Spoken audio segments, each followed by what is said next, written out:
മറ്റൊരു ഗ്രഹത്തിൽ താമസിക്കുന്നതിന്റെ വെല്ലുവിളികൾ പഠിക്കുന്നതിനായി ഇന്ത്യയുടെ ആദ്യ ബഹിരാകാശ മനുഷ്യവാസ പരിശീലന കേന്ദ്രം ലഡാക്കിൽ ഹാബ് 1 എന്ന് പേരിട്ടിട്ടുള്ള ഈ പ്രത്യേക പേടകം ലഡാക്കിലെ ലേയിലുള്ള സോക്കാർ താഴ്വരയിലാണ് സജ്ജമാക്കിയിരിക്കുന്നത്. പേടകത്തിന്റെ ആദ്യഘട്ട നിർമ്മാണം പൂർത്തിയായിട്ടുണ്ട്. ഗഗൻയാനിൽ തുടങ്ങി ചന്ദ്രനിൽ മനുഷ്യരെ എത്തിക്കുന്നതുവരെയുള്ള പദ്ധതികൾക്ക് സഞ്ചാരികൾ അന്യഗ്രഹ ജീവിതത്തിൽ സംഭവിച്ചേക്കാവുന്ന വെല്ലുവിളികളെക്കുറിച്ച് അറിഞ്ഞിരിക്കേണ്ടതുണ്ട്. അവിടെയാണ് ഹാബ് 1ന്റെ സഹായം ആവശ്യമായി വരിക. ചൊവ്വയിലെയും ചന്ദ്രനിലെയും ഭൂപ്രകൃതിക്ക് സമാനമായ ഭൂമിശാസ്ത്രപരമായ സാഹചര്യങ്ങൾ ഉള്ളതിനാലാണ് ലഡാക്ക് തിരഞ്ഞെടുത്തിരിക്കുന്നത്. പേടകത്തിൽ ഒരു ഹൈഡ്രോപോണിക്സ് തോട്ടവും അടുക്കളയും ശുചിമുറിയും ഉണ്ടാകും. പുതിയ സാങ്കേതിക വിദ്യയും റോബോട്ടിക് ഉപകരണങ്ങളും വാഹനങ്ങളും ആശയവിനിമയ സംവിധാനങ്ങളും ഒരുക്കും.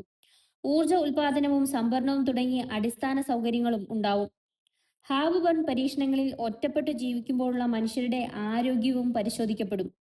ചുരുക്കി പറഞ്ഞാൽ ചൊവ്വയിലും ചന്ദ്രനിലും ഒരു ബേസ് സ്റ്റേഷൻ സ്ഥാപിക്കുന്നതിന് സമാനമായ സാഹചര്യങ്ങൾ സൃഷ്ടിക്കുക, അന്യഗ്രഹവാസത്തിൽ ഉണ്ടായേക്കാവുന്ന വെല്ലുവിളികൾ പഠിക്കുക എന്നതാണ് ഹാബ് 1ന്റെ ലക്ഷ്യം. ആദ്യ പരിശീലനം ഗഗൻയാൻ സഞ്ചാരികൾക്കായിരിക്കും നൽകുക. ഹ്യൂമൻ സ്പേസ് ഫ്ലൈറ്റ് സെന്ററും ഇസ്രോയും സംയുക്തമായിട്ടാണ് ഇത് നിർമ്മിക്കുന്നത്. ആകാശ് സ്പേസ് സ്റ്റുഡിയോ, ലഡാക്ക് സർവകലാശാല, ബോംബെ IIT എന്നിവയും സഹകരിക്കുന്നുണ്ട്.